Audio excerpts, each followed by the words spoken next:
Hello guys, it's Dale. Well, we're at Top Gun drag strip in Fallon, Nevada again. My home track. Second test and tune. It's a 3-day, but tomorrow weather's moving in. Today's Friday. Today is a nice day. We're gonna get some winds between 10, maybe 20 mile an hour. But the next couple of days is bad weather. Sunday is gonna be up to 40 miles an hour. I'm not about to come in, so. Anyway, we got Mr. Gray back, you know about that. I got a marker on the tack. I got 2 teeth on the back sprocket. And we got the Holeshot mini bag. Are you standing on your front porch? Because in about 15 minutes, if you're in Idaho, you should be able to hear me.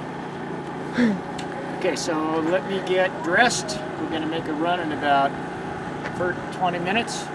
First pass. I'm gonna leave probably just below the blow-off valve noise. I can still hear it even with the Meg, and just try to leave like I did before. We'll see if it wheelies. See, it shouldn't really bog, but now we'll see if I tap the limiter at 13.2 going through the lights. So let's get going. A little bit more, Dale. There you go. Stop. Okay.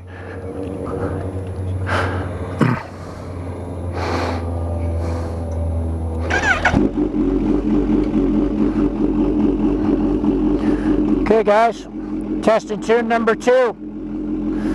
Test and tune number 2, first pass. See how it goes.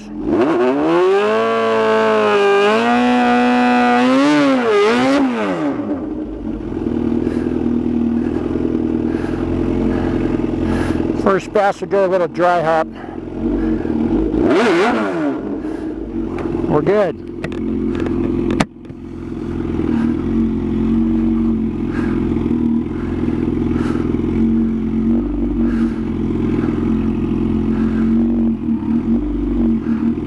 Doing a 5/10 tree. I got to start practicing on those. I may red light, may not.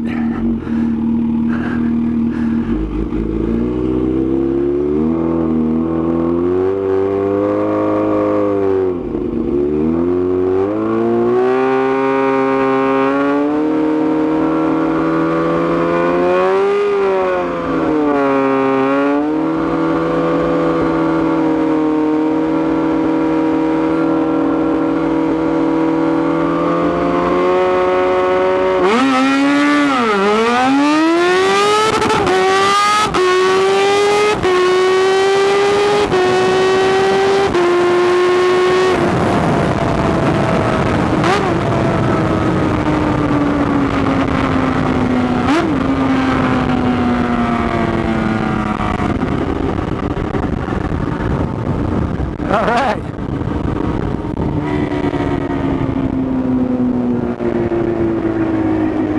Pull over, I'll talk to you.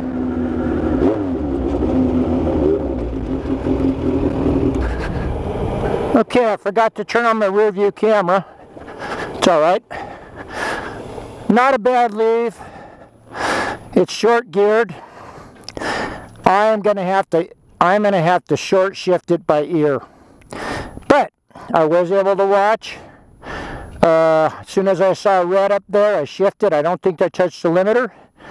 It was a pretty nice launch, but first to second, X absolutely got in the limiter. Let's see what happened. Go get the slip.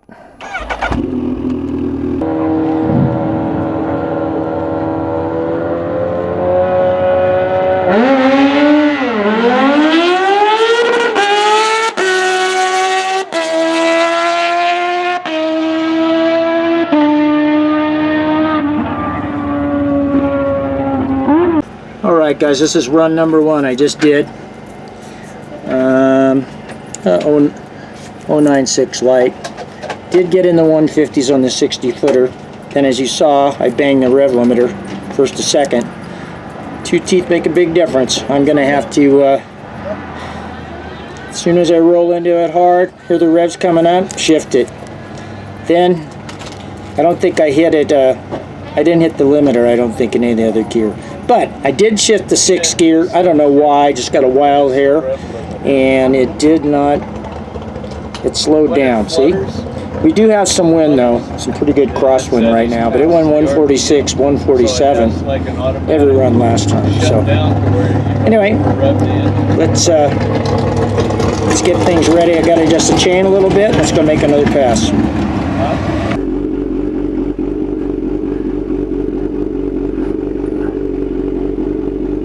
Good.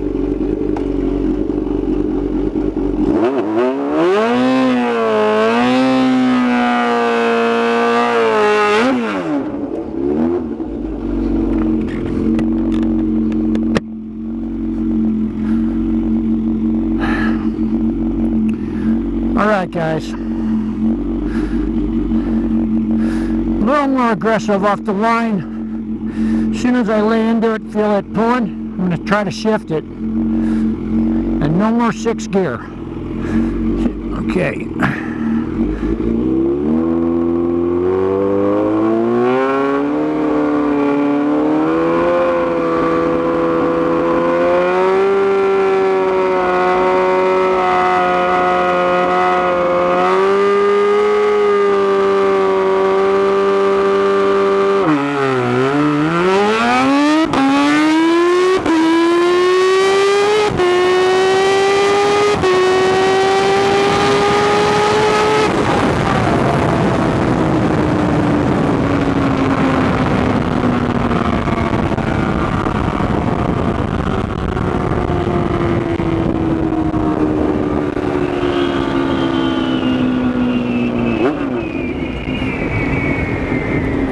Still laid down, bogged it a little bit for sure, but other than that it was pretty decent.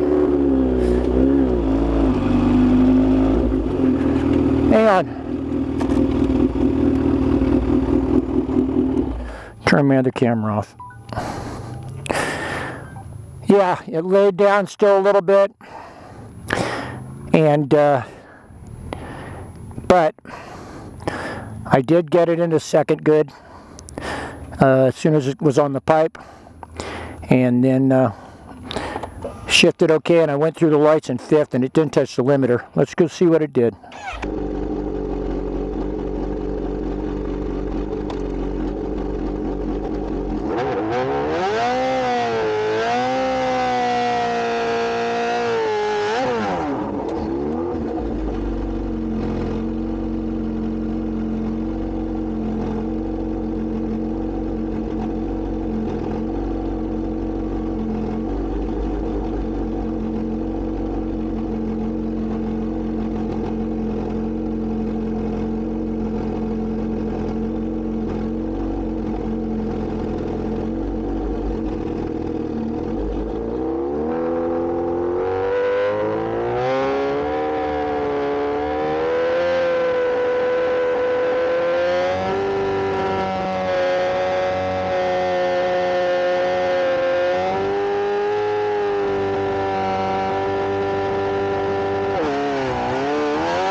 Well, there it is, guys.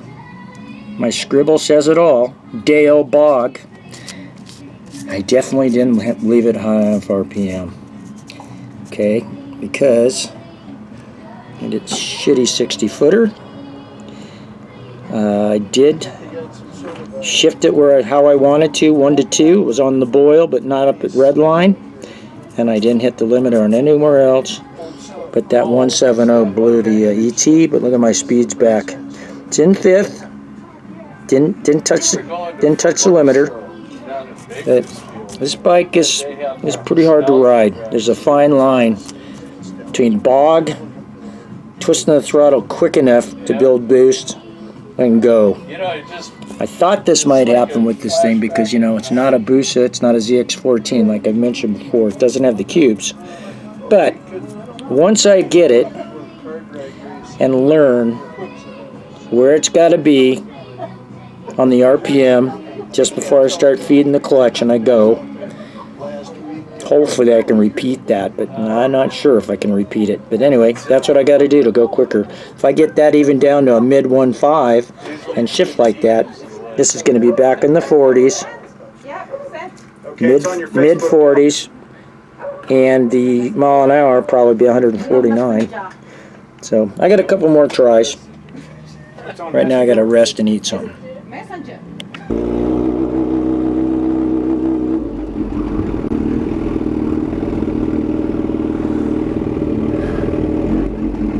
Hey, Eric. Eric. Give me a hand for a second. I can't turn my neck because my bone cancer. I want to go in the water, and then I only want the water about this far in front of the tire. Okay. I'll back in, then roll me forward. You don't want the tire in the water. Now I do, and then roll me forward so it's only got about 5 inches in front of it. Okay. Keep going. So get it wet in the puddle. I only want about 5 inches in front of it, that's it. A little more, about right there. About right there? Okay. Whenever you're ready, Dale. I'm ready.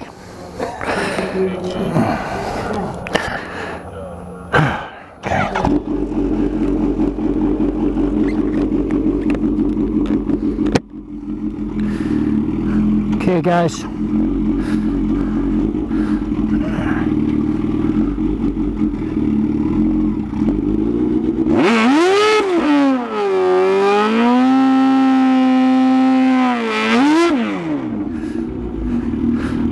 Guys, it's pretty much all on me.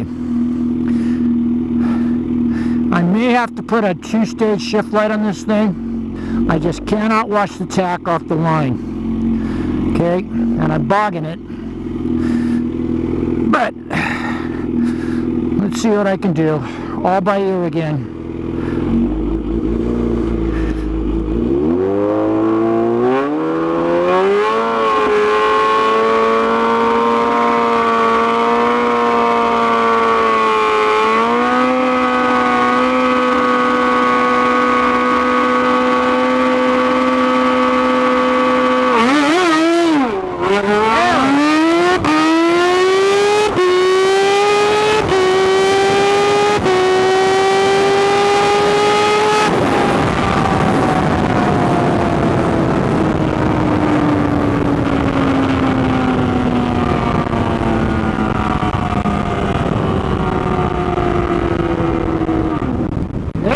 Finally found the wheeler point, didn't we?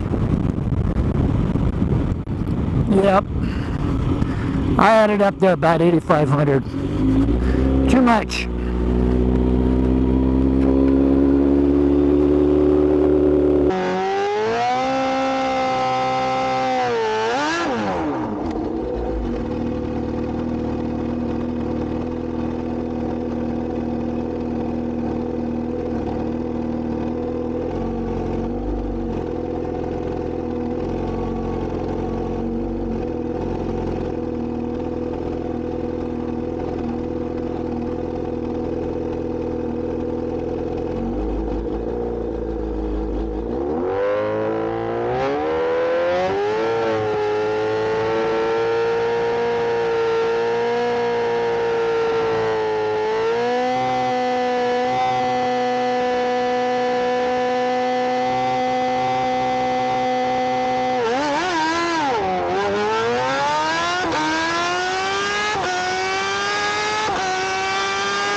Okay guys, that was about 8,500. Obviously, it finally wheelied. It hasn't wheelied before, and I finally wheelied. I did hit my shift points, I think, good. Come down here. There you go. How's that light for you? 0.001. But it wheelied, had to chop the throttle. Went a 16, is that a 168 or 16? I think a 166, 168. Yeah, 8th mile around 118. I've run a 119. Yeah, because I had to chop the throttle. 984 But look at the speed, it made it up. I hit all the shift points. 001 reaction. Awesome. Anyway, yeah, I'm gonna try again. I'm gonna try like 8 grand. I just try to hold it there and look at it, and then I gotta look at the tree, man. So I think the thing to do would be, I'm pretty sure Schnitz makes a 2-stage shift light. I'm pretty sure. I'll check that out next, because I gotta have some kind of gauge on this thing to leave by. It's just very sensitive, okay? And but I'll give it a nice shot. I'm having fun. I ate a sandwich, took a little break, and I'm wore out, but I'll rest a minute. Let's try it again. Hey, I ain't coming tomorrow or the next day.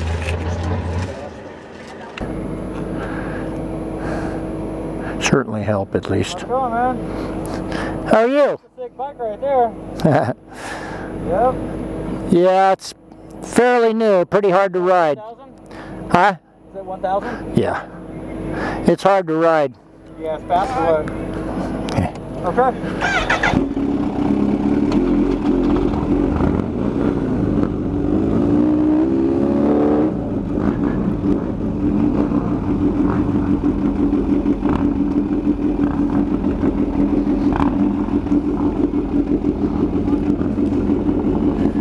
5. Mike! I'm 5.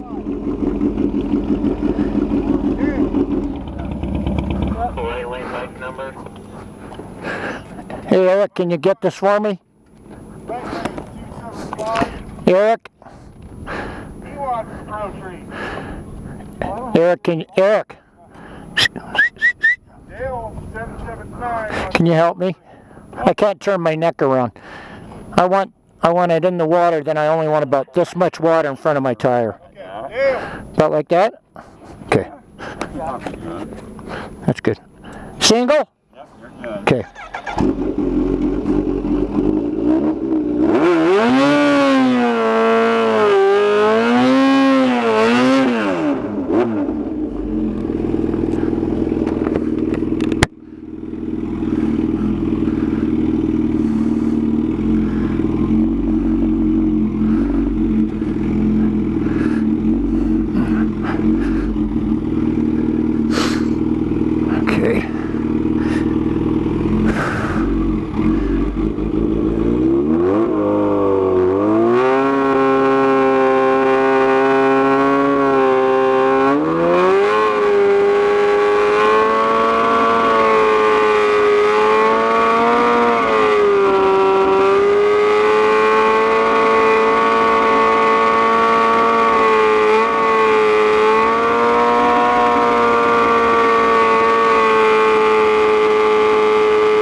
Okay guys, I think that was about 8,000 RPM leaf. I really can't tell. Bogged it again. Come down here. Reaction time 051. See, crappy 60 foot 170.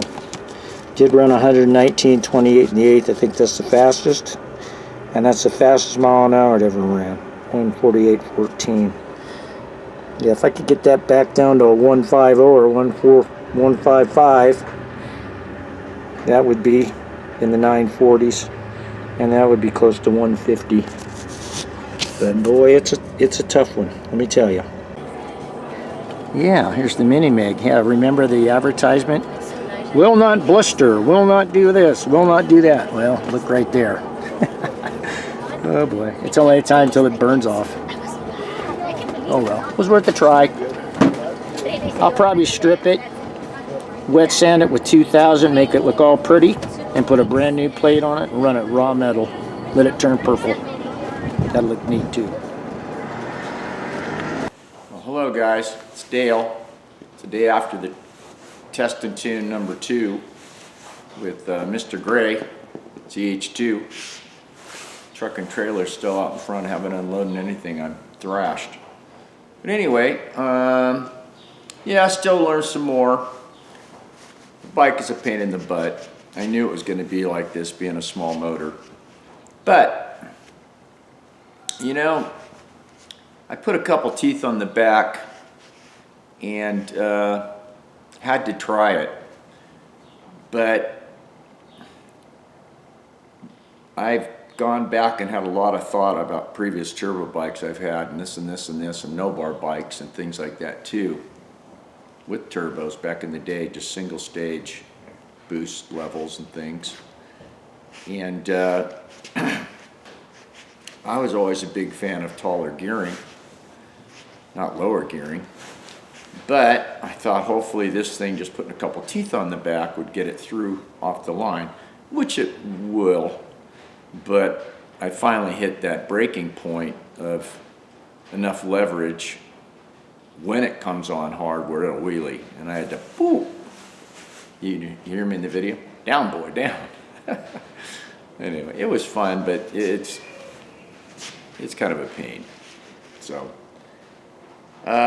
what I've decided to do is go the other way. So, I think the best way to go about this with this motor is you got to get that throttle open. I don't think it'll ever 60 foot really good.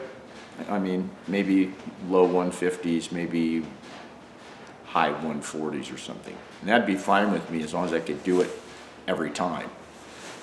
So I think I'm going to go the other way. The stock sprocket's a 46. I've got a 48 on it now. And it has about a ½ inch left of adjustment. So I'm going to order a Driven Racing 45, okay? And you think, oh, it bogs, you got to make it lower gear. Well, we won't find out till I try my idea. Is, you know, don't ride the bike like a normally ash-rated bike. Usually I have bigger motors and I can just ride it off the line, and you got all that usable torque coming up through the mid-range and everything. You just, you know, and then get into the big power with either spraying it or whatever you want to do, or they make power. This thing's peaky, and being a gear-driven supercharger, the second it pulls the RPM down, you have no boost. So, yeah, if you look at some of the other videos, like the H2s that make a lot more horsepower than Mr. Gray, you know, they leave at a high RPM and they're tall, they're geared way out there. First gear's way the hell out there. And they just leave hard. So I think that's kind of the way to try to go about this bike too. It's going to be harder on the clutch, but the stock gear, I ran that 940, man, in it. It was a 154 60 footer, and I blew a couple shifts. I did run 148 yesterday with a, geez, I think that was on a 962 pass, and ran 119 and changed, the best 8th mile speed. And but I think with the taller gear, you know, as long as I get the thing on boost, so you just have to ride it totally different. It's a more unnatural way of doing it than a person like me that always had a good clutch hand and riding skills. You know, I'm not as good as I was, but I can still, I think about it and I have the experience. So I think the best way to do it would be taller gearing.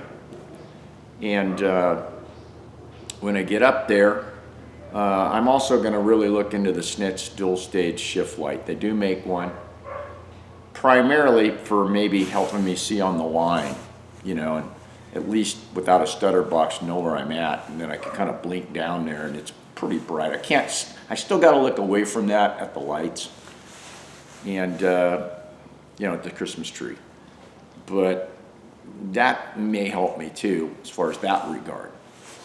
But now if I get into it hard like that, it's got the leverage, boy, with the small, short gear where it's, wow, you know, or still bogging. So I think the best thing to do is with the taller gearing, get up there and stage, and it'll still take time to get it to work at what RPM, but it's going to be a little opposite. It's going to be almost like leaving with the wheelie bar. You know, that's what you got to do. But it's going to be tall geared, so the clutch will naturally want to slip a little bit. First is going to be way out there, but as long as this thing starts building boost, I think it'll pull it. And I think that's the way to be consistent and actually go quicker. So we'll see. It might not pull it. It might be a dog. It may bog. You know, it may bog. But I'm going to try that next. I'm going to go the other direction, and that's what I have in mind. So, yeah. So also you saw my MIG, the 2,000 degree VHT header paint and the 2,000 degree Rust-Oleum ceramic clear over the top. I put it through about 5 heat cycles too. It's going away. So that didn't work. That's okay. I can fix that, do whatever I want. So anyway, I'm going to end the video. This is part 17. And, you know, I'll probably make a little video, or it'll be kind of a long one making that MIG. But in a couple of weeks, there's one more test and tune at the end of the month. And then maybe I can have the sprocket on and the shift light on there, and we'll go give it a crack that way. But I'm going to end the video now. I appreciate you guys watching. Please subscribe. Hopefully you enjoy this stuff, and it's fun at the track, you know, making the videos and stuff. God, yesterday I was just dying about 4 o'clock. I came in and Liza said I was pure white and pale, and I had a towel around my neck, and I ate. I had my eyes closed for a while, and oh, I'll get on the bike. Hey, look behind me. We got to get him running. It's just sitting there. Okay, I'll see you guys later. Please hit the bell, give a comment, thumbs up. Love you guys. I'll be doing a cancer update soon. I just got info what I'm in for. But I'm going to go now. You guys have a great day, great night. I'll see you on the next video.